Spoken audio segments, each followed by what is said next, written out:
आज मैं सौभाग्य समझता हूँ कि आज पहली बार ही मैं मेघालय में आप सबके सानिध्य में ठाकुर जी की असीम कृपा से आया हूँ। जब तक ठाकुर जी की कृपा नहीं होती है तब तक हम वार्तालाप भी नहीं कर सकते। मुखम करोति वाचालम पंगुमंगयते गिरिम यत् कृपातम हम वंदे परमानंद महात्मा।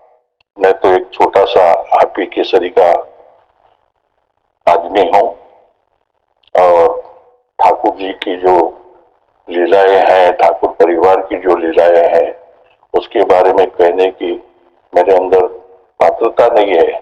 पर उन्हीं की कृपा से जो मुझे आज प्रेरणा मिली है, उसी प्रेरणा से आपके सामने मैं दो शब्द रखूंगा। ये जो युग है कलयुग है। कलयुग के अंदर आदमी बुराइयों की तरफ बहुत जल्दी चले जाता है। सतयुग द्वापर त्रेता में भी बुराइयां कम थी क्योंकि लोग साधना में रत रहते थे, मगर इस युग में आदमी को समय नहीं मिलता है, समय कम है। न तो मंदिर जा सकता है, न कोई स्वाध्याय कर सकता है। और हर युग के अंदर परमात्मा उस युग के अनुसार जिस प्रकार साधना करनी चाहिए उसका विश्लेषण करते हैं, वो मार्ग हमें आके दिखाते हैं। यदा यदा हि धर्मस्य ग्लानिर्भवति भारत अभ्युत्थानम धर्मस्य परित्राणाय साधूनां विनाशाय च दुष्कृतां धर्म संस्थापनार्थाय संभवामि युगे युगे। पहले भारत की जनसंख्या थी 33 करोड़, अब जनसंख्या होगी 140 करोड़। पहले कहते थे कि 33 करोड़ देवी देवता है। इसकी वजह थी क्योंकि जो भी इस 33 करोड़ थे उनका जो विचार है वो दैवी विचार थे, आपस में प्रेम था। मगर कलयुग के अंदर ये चीज नहीं है। हमारे अंदर प्रेम कम हो गया है। आदमी सिर्फ मैं, मेरा परिवार, इसके अंदर ही कूद गया है। न तो उसको परमात्मा का ख्याल है, न अपना ख्याल है। सिर्फ कमाना और जो भी भौतिक चीजें है उसके अंदर ही रहना, ये भावना हो जाती है। मगर परम पिता परमात्मा बड़े दयालु है। और एक संत ने मुझे कहा था कि बोले आजकल इस धरती के ऊपर 140 करोड़ जनसंख्या कैसी हो गई है। तो उसका मेरे को एक संवाद बहुत अच्छा लगा। उसने कहा कि मानव ने अपने हाथ से अपने पैर पे कुल्हाड़ी मार के ली है। पहले जंगल थे, पहाड़ थे, अब लोगों ने क्या किया है, जंगलों को नष्ट कर दिया है, पहाड़ों को नष्ट कर दिया है और बड़े बड़े मकान बना रहे हैं सीमेंट कंक्रीट के। तो उसकी वजह से क्या होगा है कि ये जो प्रकृति है उसके अंदर दोष निर्माण हो गया और हर जगह अभी देखते हैं प्रलय हो रहा है। हर जगह प्रलय हो रहा है और कई आदमी जा रहे हैं उसके अंदर। तो उसके अंदर जो जीव जंतु रहते थे, जैसे बाघ है, सिंह है, हिरन है, कीड़े मकोड़े, पशु, जब उनका देह छूट जाता है तो उनकी जो आत्मा रहती है वो भटकती रहती है। अब इनकी जनसंख्या कम होने की वजह से उनको दूसरा शरीर नहीं मिलता है और वो मानव शरीर में आ जाते हैं। तो मानव शरीर तो मानव का है, मगर जो उनके अंदर की वृत्ति है वो है पशु वृत्ति हो गई है। तो परमपिता बड़े दयालु है। उन्होंने वो जो भी अंश तो परमात्मा का ही है, तो उनके अंदर मानवता जागृत करना और उनको देवत्व की ओर ले जाना, ये उनकी भावना रहती है। बड़े करुणा सागर रहते हैं, दयालु रहते हैं। तो उन्होंने इस धरातल पर अवतार लिया है परम प्रेम में श्री ठाकुर जी ने। और जो भी ऐसे लोग हैं, उनको साधना यानी दीक्षा दिलाकर उनके अंदर यजन याजन इष्ट भक्ति स्वस्थ और सदाचार इनको पालन करने के लिए उपासना मार्ग दिया है। मगर कलयुग के अंदर क्या होता है, दीक्षा लेने के बाद भी संगति से, बुरे प्रवाह से वो करना भूल जाते हैं। और सत्यानुसरण में कहा है, अंधा होना दुर्भाग्य की बात है, अगर अंधा होकर लाठी होना इससे बड़ा और दुर्भाग्य क्या है। ठाकुर जी ने उनको यजन याजन इष्ट भक्ति स्वस्थ और सदाचार की लाठी हाथ में दी है, मगर वो खुली आंख से भी अंधे हो गए, उसको बराबर नहीं कर सकते। तो परमपिता बड़े दयालु है। और अभी डीपी वर्क का भी जो काम चल रहा है वो उसी वजह से चल रहा है कि हर घर पर जाकर आदमी जो हमसे दीक्षा ली है और जिन्होंने यजन याजन इष्ट भक्ति नहीं की है उनको प्रेरित करना और उनके जीवन को मंगल करना, ये हेतु उनका अंदर है। तो उन्होंने दी है यजन याजन इष्ट भक्ति और स्वस्थ और सदाचार। इसका जो भी पालन करेगा तो सबसे पहले उसके अंदर की जो बुराइयां हैं, जैसे काम है, क्रोध है, मद है, लोभ है, मत्सर है, ये भाव जैसे जैसे वो साधना करते जाएंगे वो साधना से उसके अंदर की जो बुराइयां हैं, और ये बुराइयां आई कहां से है, मनुष्यों का जो शरीर मिलता है मानव का 84 लाख योनियां भोगने के बाद में यह शरीर प्राप्त होता है। और इस शरीर के अंदर अपन कई जन्मों से, कई योनियों में हमारा भी जन्म हुआ है और हम मानव जन्म में आए हैं अच्छे कार्य करते हुए आगे आगे आगे। तो ये मानव जन्म में आए हैं मगर उसका सदुपयोग नहीं कर रहे हैं और अपने अंदर जो भी है पशुवती हो, हमारा अंदर का काम क्रोध मद लोभ मत्सर, यह हमारा शरीर त्यागने के बाद में वैसा ही रहता है और आत्मा के साथ वो लिपट कर इसमें आ जाता है, धरती पर मानव शरीर में आ जाता है। तो शरीर तो मानव का है, घर वृत्ति है पशु वृत्ति।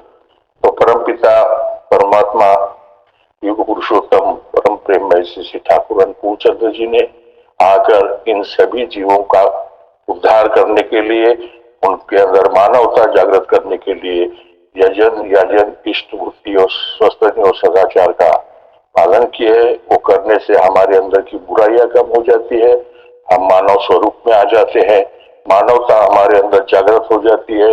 हम आपस में ही क्या मगर प्राणियों पर भी हम प्रेम करने के लिए तैयार हो जाते हैं, प्रकृति पर भी तैयार करने के लिए हो जाते हैं। जैसे ठाकुर जी थे, वो सभी के ऊपर परम कृपा और परम करुणा से दया करते थे, चाहे उनके पास कोई अच्छा व्यक्ति आओ बुरा व्यक्ति आओ, फिर भी उनका वो प्रेम से आलिंगन करते थे, प्रेम से उनके अंदर मानवता जागृत करने के लिए तैयार रहते। वो कहते भी थे कि बुराई मानव के अंदर नहीं है, वो संगति से आती है, तो उसके बुराई से नफरत करो और वो बुराई को दूर करने की, इसके अंदर प्रेम जागृत करने का जो भाव है वो प्रकट करो। तो वो इस दीक्षा से होता है। हम जितना भी यजन याजन इष्ट भक्ति स्वस्थ और सदाचार करेंगे, का पालन करेंगे, उतना ही हमारे अंदर इस प्रेम भाव की मानवता की प्रक्रिया जागृत होगी और फिर ठाकुर जी हमें देवत्व की ओर लेके जाएंगे। यही मेरा अनुभव है। मेरी दीक्षा 1987 में लातूर में हुई। कहाँ लातूर, कहाँ देवघर, फिर भी ठाकुर जी की कृपा मुझ पर हुई और जिस दिन से कृपा हुई उसके दूसरे दिन मुझे ऐसा एहसास होने लगा कि संसार कुरुक्षेत्र का मैदान है, इसमें ये शरीर रथ है और इस रथ में बैठा हुआ अर्जुन, आत्मा जो है वो आत्मा है, वो अर्जुन है। तो अर्जुन ने क्या किया था, इस शरीर रूपी रथ के अंदर सद्गुरु स्वरूपी कृष्ण को बिठाया था सारथी बनाकर। सारथी यानी जो घोड़े रहते हैं, जैसे हमारे शरीर के अंदर जो रथ है इसके अंदर काम क्रोध मद लोभ के मत्सर के घोड़े हैं और सामने कुरुक्षेत्र का मैदान है। तो उसने बिठाकर काम क्रोध मद लोभ मत्सर के जो लगाम है उसको हाथ में दिया, सारथी बनाकर ठाकुर जी के, कृष्ण भगवान के।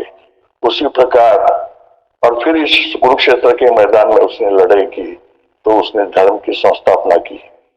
उसी प्रकार हम जब तक हमारे शरीर रूपी रथ के अंदर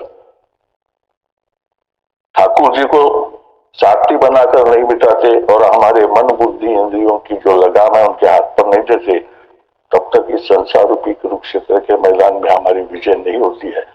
अगर बिठा लिए, उन्होंने कहे हुए मार्ग पर चले गए तो हमारा जीवन इस कुरुक्षेत्र के मैदान में धर्म की संस्थापना करके इस संसार के अंदर पूरा उपभोग करके हमारे जीवन को मंगलमय बना सकते हैं।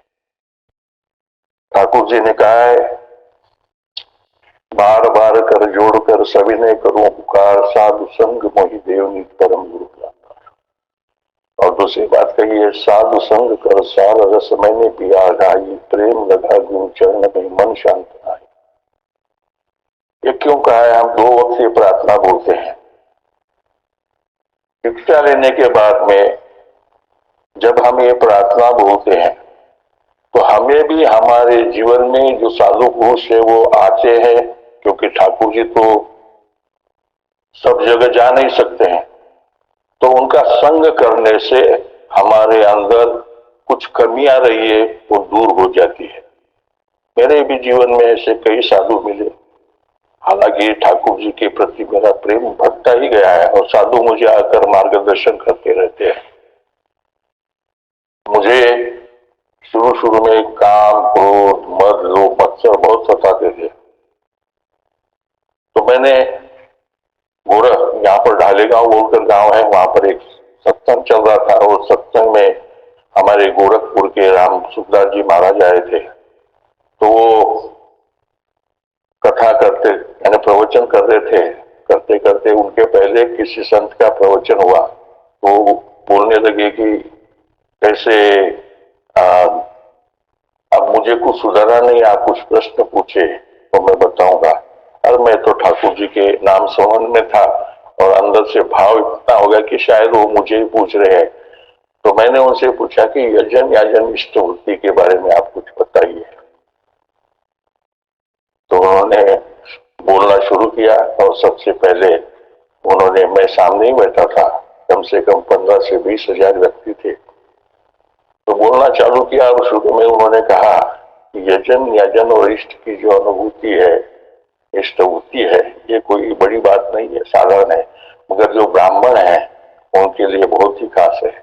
और उन्होंने ऐसे प्रश्न संतों को नहीं पूछने चाहिए जनरली। तो उन्होंने सबसे पहले मुझे मेरा जो भी अभिमान था उसको खत्म करने के लिए नारद जी की कहानी बताई।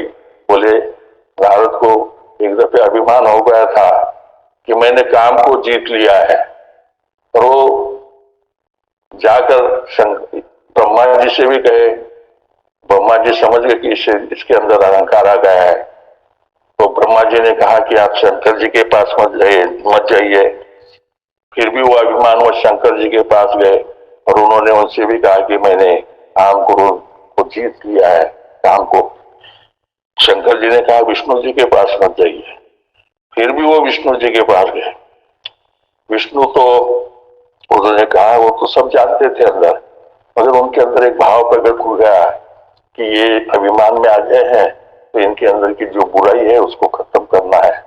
तो उन्होंने कहा बहुत अच्छी बात है, बोले आपने तो काम को जीत लिया है, और साधुओं का काम यह है कि वो साधना करने वाले व्यक्ति है काम को जीत सकते हैं। तो वो वहां से निकल गए। तो उन्होंने एक माया रची, माया के अंदर उन्होंने एक राज्य की स्थापना की और वहां पर विश्व मोहिनी का यानी एक सुंदर लड़की का विवाह करना था। तो उसके जो राजा थे वो नारद जी उस राज्य में चले गए। ये माया काम कर रही है ठाकुर जी की यानी कृष्ण भगवान की, और बोला कि ऐसे ऐसे मेरी बच्ची है और उसका ये करना है। तो उन्होंने बच्ची को सामने लाया। तो नारद जी ने उस बच्ची को देखा तो उनके अंदर काम जागृत हो गया। और मन में इच्छा हो गई कि मुझे तो इसके साथ ही शादी करने की है। तो विचार करने लगे कि कैसे करना। तो उनको ये मालूम होगा कि विष्णु जी जो है सबसे सुंदर है और उनका रूप अगर मुझे मिल जाए तो मैं बिल्कुल इसके साथ शादी कर सकता हूँ। और गए विष्णु जी के पास। विष्णु जी को उन्होंने कहा कि मुझे तुम्हारा रूप दीजिए। अब विष्णु जी यानी हरि, हरि का रूप, हरि आपका रूप मुझे दीजिए। हरि के मतलब दो होते हैं, एक होता है बंदर और दूसरा होता है दुख का हरण करने वाला। तो विष्णु जी ने तथास्तु कहा। नारद जी फिर गए अपने, उनको मालूम होगा कि मैंने विष्णु का रूप धारण किया है। जाके बैठ गए। उनके आजू बाजू में 2 जने बैठे हुए थे। विश्व मोहिनी आई मगर नारद जी की तरफ देखा ही नहीं और जाकर सीधा विष्णु जी के गले में हाथ डाल दिया। अब जब नारद जी अपना मुख तालाब में देखने लगे तो 2 जने भी बाजू में खड़े थे। तो उन्हें दिखा कि यह बंदर का रूप है और उन्होंने आशीर्वाद दिया, उन्होंने श्राप दिया विष्णु जी को कि आज तूने, मैंने हरि का रूप मांगा था तो हरि का रूप तूने बंदर का रूप दे दिया है, तो तेरे को भी बंदर ही सहायता करेंगे। और वो फिर बाद में वो जो हंस रहे थे उनको भी श्राप दे दिया कि कंस, रावण और कुंभकर्ण हो गए। तो ये ऐसी चीजें होती है। तो माया हरि की जो रहती है, हम जब ठाकुर जी की साधना लेते हैं तो हमारे अंदर अभिमान जागृत नहीं होना चाहिए कि हम इतनी साधना कर रहे हैं। और फिर उन्होंने कहा, फिर ये तो असल में उन्होंने जो मैं प्रश्न पूछा था उसका उत्तर दिए कि आप ऐसी चीजें प्रकाशित मत करते रहो और इससे अभिमान जागृत होता है। और उन्होंने कहा, फिर बाद में मुझे उन्होंने प्रेरणा दी, देखो तुम सत्संग करते हो, सतनाम का मनन करते हो, भजन करते हो, कीर्तन करते हो, तुम्हें काम सताता है, तुम्हें क्रोध सताता है, तुम्हें लोभ सताता है। अरे वो कई जन्मों से तुम्हारे हृदय के अंदर बसे हुए हैं।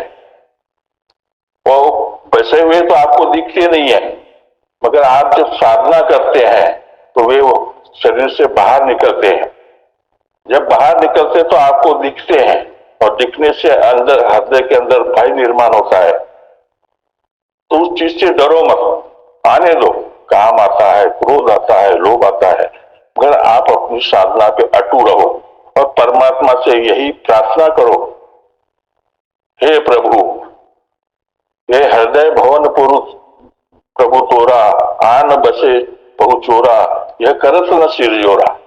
ये हृदय में मेरे बसे वाले हैं, कई जन्मों से बसे वाले हैं, कई योनियों से बसे वाले हैं ये, मगर इस जन्म में यह हृदय तेरा भवन हो गया है। अब इसमें अगर चोरी हुई तो तेरी हुई, मेरा क्या जा रहा है। इस प्रकार साधना करते हुए आप अग्रसर रहो और तभी से मेरे जीवन में साधना करने की, जो सत्संग करने की, साधुओं का संग करने की मेरे अंदर भावना निर्माण हुई है। ठाकुर जी की कृपा से हुई है। ठाकुर जी ने उस रूप में आकर, साधु के रूप में आकर मुझे वो मार्गदर्शन किया है। और एक संत तो ऐसे थे जो चाकरवाड़ी बोल के गांव, वहां पर रहते हैं, ज्ञानेश्वर माउली बोल के। मैं उनके दर्शन के लिए गया। नाम तो चलते रहता है क्योंकि जब से साधना दी है तब से उषा निशाय मंत्र साधना चलाए फिराए जब, इष्ट समय इष्ट निर्देश, ये बातें चलती रहती है हर गुरु भाई के अंदर। तो उससे ही वो प्रेरणा मिलती है। तो वो देखे, उन्होंने आके मिले और उन्होंने मुझे एकांत में ले जाकर एक बात कही। वो मराठी में कही। मराठी में कही, अरे लोक येडे आहेत, प्रपंचाकरता झटतात आणि परमार्थाला दैवावर सोडतात।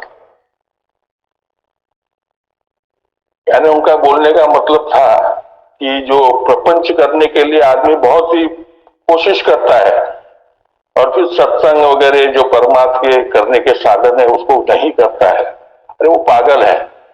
प्रपंच तो प्रारब्ध से होता है, परमात्मा के लिए कोशिश करनी चाहिए। लोग पागल है, प्रपंच के लिए अपना जीवन बर्बाद कर देते हैं और परमात्मा आया तो अपने भाग्य पे छोड़ देते कि मेरे भाग्य में नहीं। और उन्होंने दूसरी बात ये भी बताई, गुरु ने दिया हुआ जो नाम रहता है, ऐसे भगवान के करोड़ों नाम है, कोई कृष्ण कहता है, कोई राम कहता है, कोई गोविंद कहता है, कोई गोपाल कहता है, कोई वाहे गुरु कहता है, कोई गुरु कहता है। मगर ये जो शब्द है तो ये गुरु ने दिया हुआ जो नाम है वही सतनाम है। वो सतनाम जो है प्रपंच करने वाले गृहस्थी आदमी के लिए समयबद्ध रहता है, समय समय पर करता है, मगर संत जो रहता है उसको 24 घंटे करते रहता है। तो उन्होंने मुझे बताया कि अगर गृहस्थी रहते हुए भी नाम श्रवण तुम अगर करते रहेंगे, काम करते हुए, उठते बैठते चलते फिरते, तो आप गृहस्थी रहते हुए भी संत बन जाते हैं। और तब से मेरे जीवन में भी यही धारा चलती है और उसी धारा से ठाकुर जी की कृपा हर वक्त बरसते रहती है। मेरे जीवन में ठाकुर जी के कई अनुभव आए हैं, उसी प्रकार वर्तमान आचार्य देव के भी अनुभव आए हैं और पूजनीय सिपाहीदा के भी अनुभव आए हैं। तो मैं अब उसके आपके सामने प्रस्तुत करता हूं। अनुभूति से उत्पन्न हुआ ज्ञान ही वेद है। किताबें पढ़ने से वेद ज्ञात नहीं होता। हम जैसे जैसे साधना करेंगे तो हमारे अंदर सभी जो वेद में लिखा है इन चीजों की अनुभूति है। तो मैं सबसे पहले हमारे जो वर्तमान आचार्य देव है उनका जो दृष्टांत हुआ है वो मैं आपको बताता हूँ। 2018 की बात है। हम 5 जने देवघर जाने का विचार किए थे लातूर से, मगर जब वो टिकट निकालने के लिए मुझे कहा था रेलवे के रिजर्वेशन, तो मैंने और मोबाइल में देख के निकाला तो टाटा नगर से, झारखंड से टाटा नगर जाते हुए जब वहां जाते हैं तो वो गाड़ी टाटा नगर पर 5:20 को पहुंचती थी और 6:20 को वहां से दूसरी ट्रेन थी। और मन में ये विचार आया कि 1 घंटे का जो डिफरेंस है वो बहुत कम है। फिर दूसरे रास्ते देखने लगा मगर कोई मार्ग नहीं था। फिर उसी वक्त मन में विचार किया मैंने कि ठाकुर जी संभाल लेंगे और मैंने वो रिजर्वेशन निकाले। देवघर गए। देवघर में हम 5 जनों रहे 3 दिन तक और फिर निकलते वक्त आचार्य जो वर्तमान आचार्य उनसे इजाजत लेने के लिए कि दादा आज हम सुबह निकल रहे हैं 9 बजे। तो दादा ऊपर देखने लग गए और उनके बाजू में जो पवित्रता थे उनसे उन्होंने कहा कि इनकी जो गाड़ी की टाइमिंग है वो ले लेना। फिर पवित्रता ने हमारे पास आके पूछा क्या है, तो हमने वो सब डिटेल उनको बता दी। हमने उनको ये नहीं कहा था कि हमारी ट्रेन का इतना समय है, इतना समय है। 9 बजे निकले, 9 बजे तो आनंद बाजार भी चालू नहीं होता था और मन में मेरे भाव हो गया कि मेरे को आनंद बाजार भी आज मिला नहीं है और हम जाके ट्रेन में बैठ गए। ट्रेन चालू हो गई। 1 घंटे के बाद में पवित्रता का फोन आ रहा है कि दादा आचार्य बबैदा ने कहा है, जो वर्तमान आचार्य उन्होंने कहा है कि आप सैंडिले बोल के स्टेशन है वहां पर उतर जाइए, वहां आपको टाटा नगर से गाड़ी भेजेंगे, उस गाड़ी से आप टाटा नगर चले जाइए। अब हम 5 जने थे, 5 में से 3 तो हम उनका आदेश का पालन करना समझते थे, मगर 2 जने थे वो बोले नहीं। और सैंडिले स्टेशन बराबर 4 बजे आ गया और वो हम तो उतरना चाहिए था। तो 2 जने बोलने लगे, अरे बोले सर राइट टाइम चल रही गाड़ी, अपन बराबर टाइम पे जाएंगे, क्या जरूरत है बोले जाने की। मगर हमारे को आदेश का पालन करना है। हम उतर गए तो वो भी उतर गए। वो गाड़ी 5:20 को वहां पर हमारे को छोड़ दिए। बोलेरो गाड़ी भेजे थे उन्होंने। उतर गए। उतरने के बाद में मैंने वो जो व्यक्ति थे तो उनसे पूछा गाड़ी आई है क्या। 6:20 तक गाड़ी नहीं आई और गाड़ी नहीं आई बोले तो बोले अभी आ जाएंगे 10-15 मिनट में। तो ये चलते रहा और वहां के जो गुरु भाई लोग हैं टाटा मंदिर से हमारे लिए प्रसाद लेकर आए। अरे आनंद बाजार भी मिल रहा है, देखो सब जने बोले आप ये ट्रेन में बैठने के बाद में आप खा लीजिए। तो वो गाड़ी 6:20 तक तो आई नहीं, हमारी गाड़ी आ गई। हम उस गाड़ी में बैठ गए और गए। तो वो व्यक्ति को मैंने पूछा गाड़ी आई क्या, बोले नहीं आई है। मतलब देखो ये अगर हम हमारे रेलवे से हम अगर आते थे तो हमारे रिजर्वेशन का क्या मतलब निकलता है। यानी आचार्य देव ने बिल्ली के बच्चे को जिस प्रकार बिल्ली उठा के रखती है दूसरी तरफ, उसी प्रकार हमारे को उन्होंने दूसरी इसमें बिठाया। अंतर्यामी है। ठाकुर जी गए हुए नहीं है, आचार्य के स्वरूप में अभी हमारे साथ है। इस चीज की अनुभूति इस चीज पर हुई है। तो हमें चाहिए कि आचार्य देव ने हमें जो भी काम दिया है उसको पूर्ण करने के लिए अपने जीवन को बहाल करना चाहिए, खपा देना चाहिए उसके लिए। सिपाहीदा का भी एक दफे अनुभव ऐसे ही आया मुझे। हर ठाकुर परिवार के हर व्यक्ति के अंदर है। उन्होंने भी कहा था मुझे देवघर में आने के बाद कि हम जब भी जाएंगे बदलापुर को तो आपको बुलाएंगे। तो योगायोग से मैं नांदेड़ में काम करता था, नांदेड़ से फिर लातूर आ गया था और मेरा फोन नंबर भी बदल गया था। तो 1:30 बजे जब मैं जिस फैक्ट्री में काम करता था वहां पर फोन आया कि ऐसे ऐसे सिपाहीदार सिकंदराबाद आए हैं और वो बदलापुर जा रहे हैं, आपको नांदेड़ में शाम में 7:30 बजे आएंगे, पहुंचना पड़ेगा। अब प्राइवेट सर्विस में तो क्या रहता है, पैसा भी कमी रहता है, छुट्टी भी नहीं रहती। अब उसी ऑन दी स्पॉट कैसे छुट्टी ले। वो फोन रख दिया तो इनकम टैक्स ऑफिस जो हमारा वकील था उसका फोन आया कि आपके कागज पत्र तैयार हो गए हैं, आपको नांदेड़ जाना पड़ेगा। अब मैं बोला सेठ को बोलना, तो वो फोन रखने के साथ ही सेठ अंदर आ गए। बोले किसका फोन था? मैं बोला ऐसे ऐसे इनका फोन था इनकम टैक्स ऑफिस से। तो उन्होंने बोले ठीक है, बोले आप चले जाइए। देखो मुझे छुट्टी लेने की भी जरूरत नहीं पड़ी, पैसे की भी जरूरत नहीं पड़ी और मैं बराबर 7:30 बजे तक वहां पर पहुंचा और सिपाहीदा के भी दर्शन किए। ये अनुभूतियां जीवन में होती है क्योंकि हम ठाकुर जी के हैं, ठाकुर जी हमारे हैं, ये भाव हमारे अंदर रहता है। अभी सतनाम करने का फायदा क्या है, हमारे जीवन में क्या है, तो इसके लिए भी मेरे पिताजी बीमार थे और मैं नांदेड़ में रहता था और फिर वहां से फोन आया कि पिताजी की तबीयत खराब है। मैं वहां से निकला, सीधा लातूर आया 9 बजे। देख रहा हूँ कि 5-7 दिन से पिताजी की तबीयत खराब थी। हमारे माता जी और छोटा भाई वहां पर बैठा हुआ था। 9 बजे वहां पर पहुंचा, देखा कि हालत बहुत खराब है। तो मेरे एक मित्र थे डॉक्टर, उनको मैं लेके आया। पहले डॉक्टर जो पठान बोल के थे, तो उन्होंने देखा, उन्होंने कहा कि ये 15-20 दिन के मेहमान है, 70-80 हजार रुपए खर्चा होगा, तबीयत ठीक नहीं होने वाली। मेरे को कहा यह होता है, मैंने नाम स्मरण बढ़ा दिया। फिर दूसरे डॉक्टर के पास गया जो मेरा रूममेट था, डॉक्टर जगदीश अग्रवाल बोल के, उनको भी लेके आया। उन्होंने भी वही बात कही और फिर बाद में जो नाम का वेग बढ़ गया और जहां हम ध्यान करते हैं उस जगह पर देखने लग गया तो मुझे डॉक्टर चौधरी दिखने लगे जो अपने गुरु भाई थे। रात में 11 बजे मैं उनके पास गया और उनके दादा, उन्होंने कहा अरे शर्मा दा आप कैसे नांदेड़ से कब है? मतलब 9 बजे आए। बोले और इतनी रात में यहाँ पर क्यों आए? तो बोला ऐसी सी बात है। बोले कुछ फिक्र मत करो, चलो ठाकुर जी अपने साथ है। मोटरसाइकिल निकाली, उनकी बैग मैंने हाथ में ली, घर पे आए, देखे और उन्होंने कहा कि इनकी जो यहाँ गांठ है वो गांठ निकालो कल हॉस्पिटल में, उसको पुणे भेजो और फिक्र मत करो, मैं इंजेक्शन अभी दे देता हूँ। दे दिए। दूसरे दिन मैंने गांठ निकाली, पुणे भेज दिया, उसका रिपोर्ट आया। उसके बाद में और मेरा शायद 1000 रुपए खर्चा हुआ होगा और उसके बाद में मेरे पिताजी 20 साल तक जिंदा रहे। देखो कैसी कृपा परिस्थिति है।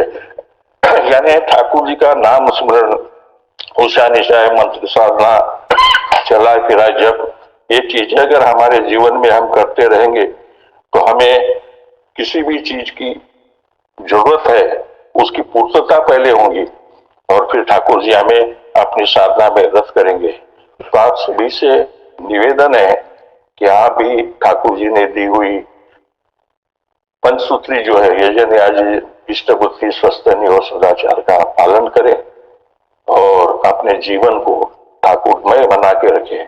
जितना भी हम नाम स्मरण करेंगे ठाकुरमय होते जाएंगे।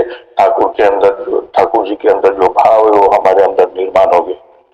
मैं आप सभी की मंगल कामना ठाकुर जी के श्री चरणों में करता हूँ। वंदे पुरुषोत्तमम, वंदे पुरुषोत्तमम। जय